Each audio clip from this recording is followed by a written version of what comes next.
శ్రీ సాయి మాతృప్రేమ. శ్రీ సాయి తన భక్తులపై కనబరిచేది మాతృప్రేమ. ఆవు తన దూడను ఎంత ప్రేమగా సాకుతుందో అందరికీ తెలిసిన విషయమే. దాని పొదుగు నిత్యం నిండే ఉంటుంది. దూడ తనకు ఎప్పుడు ఆకలి వేసినా తల్లి పొదుగును కుడిస్తే పాలు ధారగా కారతాయి. తల్లి ప్రేమ కూడా అటువంటిదే. బిడ్డకి చక్కని దుస్తులు వేయటం, వారిని ముద్దులొలికేలా ముస్తాబు చేయటంలోని తల్లులు ఎంతో శ్రద్ధ తీసుకుంటారు. బిడ్డకు ఈ విషయం ఏమీనూ తెలియదు. కానీ తన బిడ్డలు చక్కగా దుస్తులు ధరించి ముస్తాబైతే చూసి తల్లి అమితానందాన్ని పొందుతుంది. తల్లి ప్రేమతోని సరిపోల్చదగినదేదీనూ సృష్టిలో లేదు. అది అసామాన్యం, నిర్వ్యాజం. సద్గురువులు కూడా శిష్యులపై అటువంటి మాతృప్రేమనే చూపుతారు. సాయిబాబాకు తన భక్తులపై ఉన్నది అటువంటి ప్రేమే. ఆ ప్రేమతోనే బాబా తన భక్తులకు సత్తువను శక్తిని ఇచ్చే అమృత తుల్యమైన పలుకులు పలుకుతున్నారు. అవేమిటో ఆలకిద్దామా?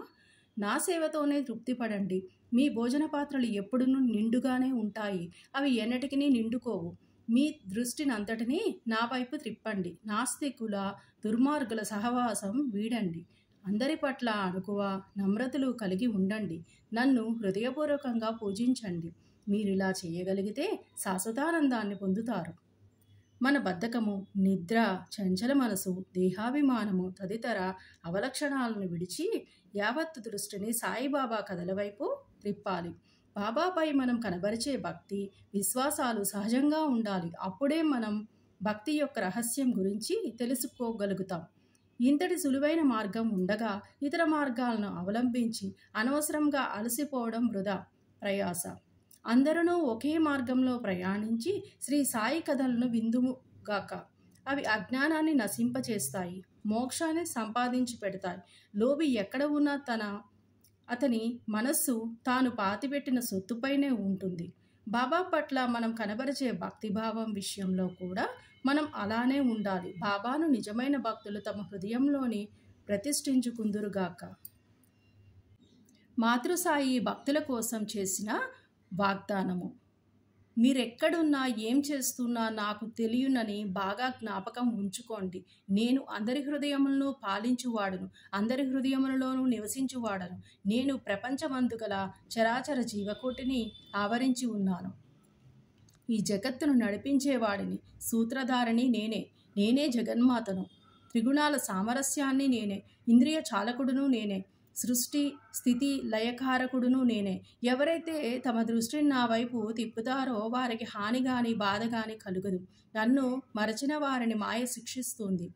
పురుగులు, చీమలు తదితర దృశ్యమాన చరాచర జీవకోటి అంతా నా శరీరమే, నా రూపమే.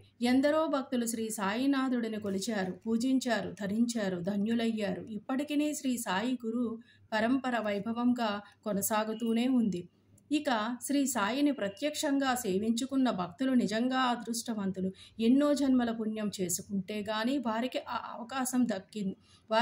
అవకాశం దక్కదు.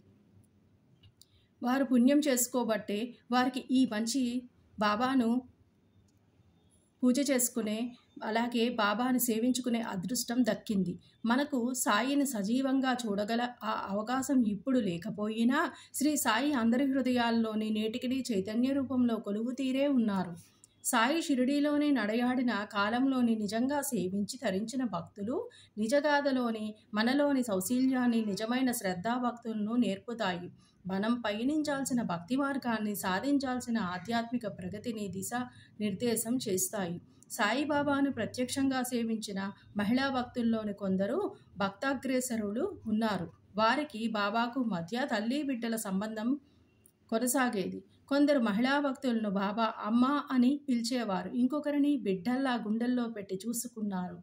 ఆ గాథలు, లీలలు మరుపురానివి. వాటిని చదివినంతనే సాయినాథుడిలోని మాతృప్రేమ కళ్ళకు కడుతుంది, హృదయంలోని భక్తి తరంగాలు లేస్తాయి.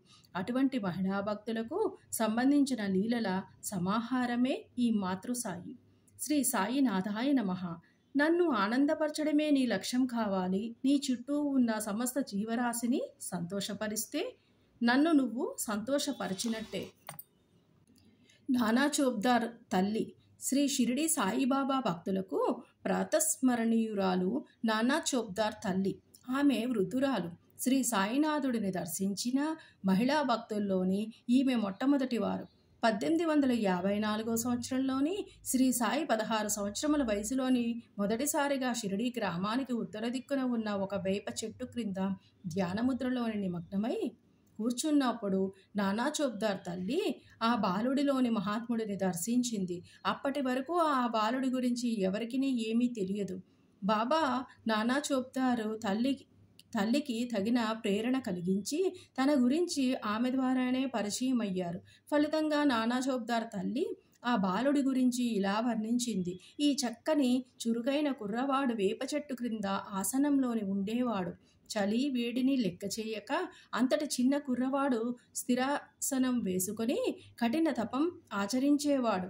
అతను సమాధి స్థితిలోని మునిగి ఉండడం చూసి గ్రామస్తులు ఆశ్చర్యానికి గురయ్యేవారు. ఆ బాలుడు పగలు ఎవరితోనూ కలిసేవాడు కాడు. రాత్రి వేళల్లో ఎవరికినీ భయపడేవాడు కాడు. చూసిన వారెల్లా ఈ చిన్న పిల్లవాడు ఎక్కడి నుంచి వచ్చాడా అని ఒకరినొకరు అడుగుతూ ఆరా తీసేవారు. ఆ బాలుని చూపు, ముఖ లక్షణములు చాలా అందంగా ఉండేవి. ఆ ముఖంలోకి చూసిన ప్రతి ఒక్కరూ ఆ రూప లావణ్యాలకు మంత్రముగ్ధులయ్యేవారు. ఆ బాలుడు ఎవరి ఇంటికి వెళ్ళేవాడు కాడు. నిత్యం వేప చెట్టు క్రిందే ధ్యానముద్రలోని కూర్చుని ఉండేవాడు. చూడటానికి పైకి చిన్న బాలునిలా కనిపించినా అతని చేతలను బట్టి చూడగా నిజంగా మహానుభావుడే అనిపించేవాడు. బాలుని మోములోని నిర్వ్యామోహము రూపుదాల్చినట్టుండేది. అతని గురించి ఎవరికినీ ఏమీ తెలియకుండేది. భక్తుల కోసం బాబా 1854లోని 16 ఏళ్ల బాలునిగాని షిరిడీలోని వేప చెట్టు క్రింద అవతరించారు. వేప చెట్టు క్రింద తన గురువు సమాధి వద్ద బాబా స్థిరాసనం వేసుకొని కూర్చుండేవారు. నిత్యం తదేక ధ్యానముద్రలోని నిమగ్నమై ఉండే బాబా కలలో కూడా ప్రపంచ వస్తువులను కోరుకునేవారు కారు. అందరినీ మాయ బాధిస్తే బాబా ఆ మాయనే కాలితో తన్నేరు. ముక్తి బాబా పాదాలను సేవించేది. శ్రీ సాయినాథాయ నమః. రాధాబాయి దేశ్ముఖ్. శ్రీ సాయినాథుడు తన అవతార కాలంలోని మొత్తంలోని మనిషి ఎలా బ్రతకాలో తన బోధనలు, ఉపదేశాల ద్వారా సూచించారు. బాబా బోధ సకల సుగుణాల నిధి. అటువంటి సకల సుగుణాలను మాలలోనే పుష్పాలను కట్టి ఉంచే దారాల వంటివి శ్రద్ధ, సబూరి. ఎవరి జీవితంలోనైనా ఈ శ్రద్ధ, సబూరీలచే కీలక పాత్ర. ఈ రెండు లక్షణములను ఎవరెంత గట్టిగా అంటిపెట్టుకుని ఉంటారో, ఎవరెంతగా వంట పట్టించుకుంటారో వారే జీవితంలోని ఆధ్యాత్మిక, మానసిక, భౌతిక, పారమార్థిక అంశాలలోని శిఖర స్థాయికి చేరుకోగలుగుతారు. మనం చేసే పనిపై శ్రద్ధ చూపనప్పుడు ఆ పని ఫలించదు. అంకితభావం చూపనప్పుడు అది యాంత్రికంగా మారిపోతుంది. పనిని శ్రద్ధగా చేయకుండా ఫలితం అనుకూలంగా ఉండాలని ఆశించడము అత్యాశే అవుతుంది. మనం చేసే పనిని శ్రద్ధగా చేయటం ఎంత అవసరమో ఫలితం కూడా అంతే సమానంతో ఎదురు చూడటం ముఖ్యం. చదువులోని కావచ్చు, పనిచేసే రంగంలోని కావచ్చు, వ్యాపారం మరే రంగంలో ఉన్న పై రెండు లక్షణములే మనల్ని ఉన్నత స్థాయికి చేరుస్తాయి. అసలు బాబా బోధనల ప్రకారమైతే పని చేయటమే మన కర్తవ్యం. ఫలితం సంగతిని భగవంతునికే వదిలేయాలి. మనం చేసే పనిలో చూపే శ్రద్ధ, అంకితభావం ఉంటే చాలు. ఫలితం మనకే అనుకూలంగా ఉండేలా భగవంతుడు చూసుకుంటాడు. ఇంతటి ప్రాముఖ్యం ఉన్న శ్రద్ధాసబూరి గురించి బాబా ఒక సందర్భంలోని స్వయంగా చెప్పారు. అంతేకాదు, గురువును ఎలా సేవించాలి, గురువు నుంచి శిష్యులు ఏం కోరాలి, తన భక్తుల పట్ల తాను చూపే మాతృప్రేమ గురించి సాయిబాబా ఒక సందర్భంలోని ఒక మహిళా భక్తురాలికి ఉద్బోధించారు. కాసాబాయి దేశ్ముఖ్ తల్లి రాధాబాయి దేశ్ముఖ్. ఆమె వృద్ధురాలు. బాబా ప్రఖ్యాతి గురించి విని సంగమనేరు గ్రామస్తులతోని కలిసి షిరిడీకి వచ్చింది. బాబాను దర్శించి అనంతమైన శాంతిని పొందింది. బాబా అంటే ఆమెకు మిక్కిలి భక్తి. తన గురువుగా భావించేది. బాబా నుంచి ఏదైనా గురుపదేశం పొందాలనేది ఆమె కోరిక. ఆమెకు అది తప్ప మరో ధ్యాస లేకపోయింది. ఒకవేళ బాబా తన సంకల్పాన్ని నెరవేర్చకుంటే ఉపవాసం ఉండి చచ్చిపోవాలని రాధాబాయి నిశ్చయించుకుంది. ఆమె షిరిడీలోనే తను బస చేసిన చోటనే కూర్చుండి అన్నాహారాలు తీసుకోవటం మానేసింది. అలా 3 రోజులు గడిచాయి. ఆమె పట్టుదల పంతాన్ని చూచి శ్యామ భయపడ్డాడు. ఆమె తరపున బాబాను